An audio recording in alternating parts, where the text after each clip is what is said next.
ಎಂತಹ ಕಾಲ ಬಂತು ನೋಡಿ. ಪ್ರಿಯಕರನ ಜೊತೆಗಿನ ವ್ಯಾಮೋಹಕ್ಕೆ ತನ್ನ ಮಗ ಜೊತೆಗೆ ಪತಿಯನ್ನೇ ಇಲ್ಲೊಬ್ಳು ಕೊಲೆ ಮಾಡಿದ್ದಾಳೆ. ಬೆಂಗಳೂರಿನ ಚಿಕ್ಕಬಾಣಾವರದಲ್ಲಿ ನಿನ್ನೆ ನಡೆದಿದ್ದಂತಹ ಘಟನೆ ಇದು. ಪತ್ನಿ ಹರಿಣಿ ತನ್ನ ಪ್ರಿಯಕರ ವಿನಯ್ ಜೊತೆ ಸೇರಿ ಪತಿ ಅಭಿನಂದನ್ ಹಾಗೇನೆ 5 ವರ್ಷದ ತನ್ನದೇ ಮಗುವನ್ನ ಕೊಲೆ ಮಾಡಿದ್ದಾಳೆ. ಕೊಲೆ ಮಾಡೋದಕ್ಕೂ ಮುಂಚೆ ಈಕೆ ಕಟ್ಟಿದಂತಹ ಒಂದು ನಾಟಕ ಏನಿದೆಯಲ್ಲ, ಅದು ನಿಜಕ್ಕೂ ಕೂಡ ಪೊಲೀಸರನ್ನೇ ಬೆಚ್ಚಿ ಬೀಳಿಸುವಂತೆ ಮಾಡಿದೆ. ಬೆಂಗಳೂರಿನ ಚಿಕ್ಕಬಾಣಾವರದಲ್ಲಿ ದಂಪತಿ ನೆಲೆಸಿರ್ತಾರೆ. ಕುಣಿಗಲ್ ತಾಲೂಕಿನ ಕಿಲಾರ ಗ್ರಾಮದ ಅಭಿನಂದನ್ ಹಾಗೇನೆ ಆತನ ಪತ್ನಿ ಹರಿಣಿ ಜೊತೆಗೆ 5 ವರ್ಷದ ಮಗು ವಾಸ ಮಾಡ್ತಾ ಇರ್ತಾರೆ. ಇತ್ತೀಚೆಗೆ ಆಕೆಗೆ ಸ್ನ್ಯಾಪ್ಚಾಟ್ನಲ್ಲಿ ಒಬ್ಬನ ಪರಿಚಯ ಆಗತ್ತೆ. ವಿನಯ್ ಜೊತೆಗೆ ಆಕೆ ಕ್ಲೋಸ್ ಆಗ್ತಾಳೆ. ಅದಾದ ನಂತರದಲ್ಲಿ ಪತಿಯ ಜೊತೆಗೆ ಆಕೆಗೆ ವೈಮನಸ್ಸು ಮೂಡುವುದಕ್ಕೆ ಶುರುವಾಗತ್ತೆ.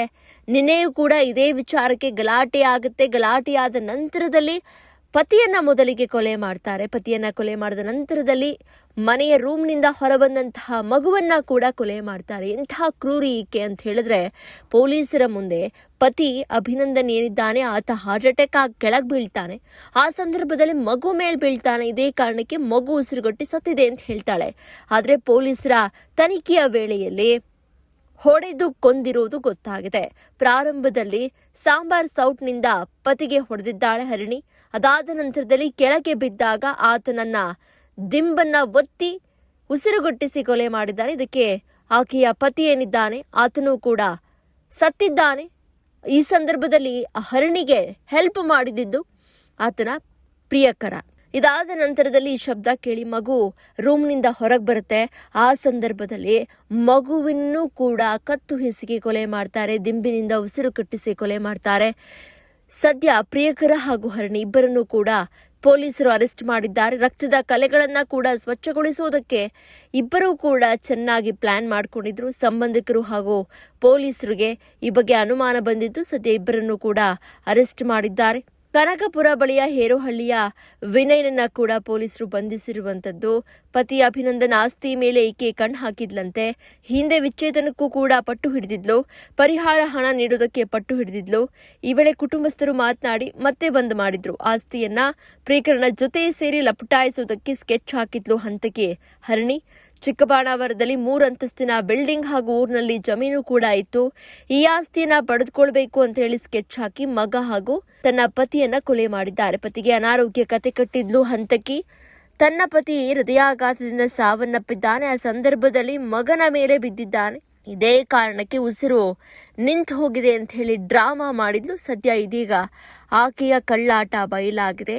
ಅದೇನೇ ಹೇಳಿ, ಪ್ರಿಯಕರನ ಜೊತೆಗೆ ಆಕೆ ವಾಸ ಮಾಡಬೇಕು ಅಂತ ಹೇಳಿದಿದ್ರೆ ಮನೆ ಬಿಟ್ಟು ಓಡ್ ಹೋಗಬಹುದಾಗಿತ್ತು.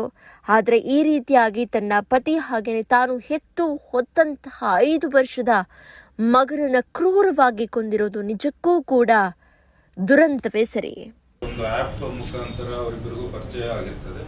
ಸೊ ಅವಾಗಿಂದ ಅವಾಗ ಮಾತಾಡೋದು, ಭೇಟಿ ಮಾಡೋದು, ಈ ರೀತಿಯ ಒಂದು ಇದು ನಡೀತಾ ಇರ್ತದೆ. ಸೊ ರಿಲೇಷನ್ಶಿಪ್ ಕೂಡ ಇತ್ತು ಅಂತ ತಿಳಿದು ಬಂದಿದೆ.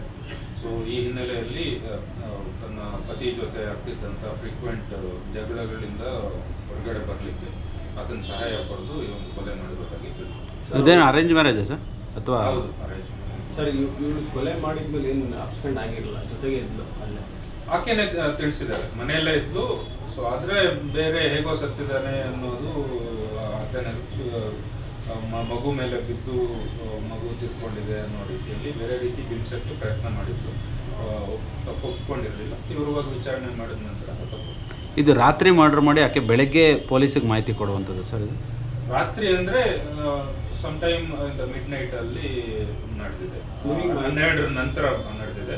ಆತ ಟಿವಿ ನೋಡ್ತಿದ್ದ ಅಂತ ಗೊತ್ತಾಗಿದೆ. ನಂತರ ನಿದ್ದೆ ಮಾಡಿದ ಮೇಲೆ ಡೀಪ್ ಸ್ಲೀಪ್ ಹೋಗಿದ್ದಾನೆ ಅಂತ ಕನ್ಫರ್ಮ್ ಮಾಡಿಕೊಂಡು ಇದನ್ನು ಕರೆಸ್ಕೊಂಡು ನಿಮಗೆ ಕಂಪ್ಲೇಂಟ್ ನಮಗೆ 112ಗೆ ಬೆಳಿಗ್ಗೆ 7 ಗಂಟೆಗೆ ಮಾಹಿತಿ ಬಂದಿದೆ. ಅಲ್ಲಿ ಮನೆಯವರು ಯಾರೋ ಸಾರ್ವಜನಿಕರು ಕೊಟ್ಟಿರ್ತಾರೆ. ಬಟ್ ಆಕೆನೇ ಬೆಳಿಗ್ಗೆ ಎದ್ದು ಮೇಲಿನ ಮನೆಯವ್ರಿಗೆ ಯಾರಿಗೂ ಕರೆಸಿ ಇವ್ರು ಎದ್ದೇಳ್ತಾ ಇಲ್ಲ ಅಂತ ಡೆತ್ ಆಗಿದೆ